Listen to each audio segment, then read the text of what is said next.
Selamat pagi saudara-saudara yang dikasih Kristus. Jumpa lagi dalam renungan pada pagi hari. Namun sebelumnya kita bersatu di dalam doa.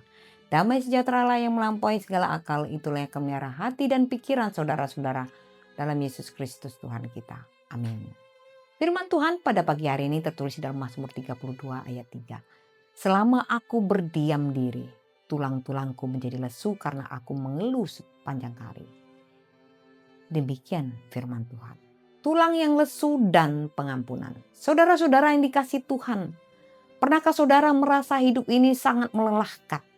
Bukan hanya fisik, tetapi batin dan jiwa.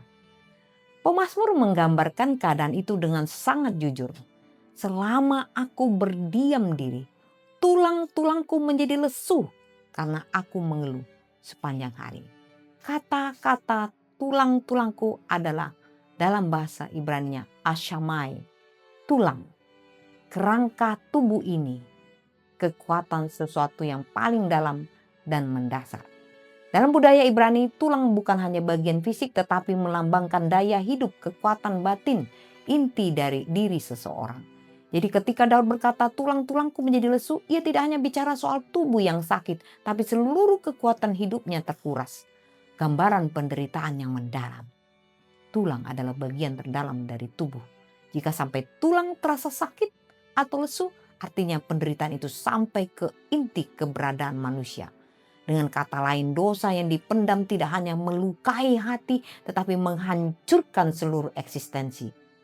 Diam dalam dosa menghancurkan damai sejahtera. Daud berkata, ia mengeluh sepanjang hari. Itu artinya tidak ada sukacita, tidak ada ketenangan. Dunia bisa melihat tersenyum di wajah kita, tetapi di dalam hati kita bisa terus berkeluh kesah. Mazmur 31 ayat 10 menggemakan hal yang sama. Tulang-tulangku menjadi lemah. Hidup dalam dosa yang tersembunyi seperti membawa beban batu yang terlalu berat untuk dipikul. Tradisi menempatkannya sebagai Mazmur Daud setelah ia jatuh dalam dosa dengan Batseba. Dalam Mazmur ini Daud menyaksikan betapa beratnya akibat dosa yang dia lakukan. Akibat ketika seseorang memendam dosa tanpa mengakuinya kepada Allah. Seperti yang dilakukan oleh Daud. Saudara-saudara, puji Tuhan, Mazmur 32 tidak berhenti pada ayat 3. Ayat 5 berkata, dosaku kuberitahukan kepadamu, maka engkau mengampuni kesalahan karena dosaku. Ketika Daud berhenti menutupi dosanya, ia menemukan kelegaan sejati. Mazmur 51 ayat 8 berkata, biarlah tulang-tulang yang kau remukkan bersorak-sorai kembali. Hanya pengampunan Allah yang bisa memulihkan tulang kita, inti kekuatan hidup kita.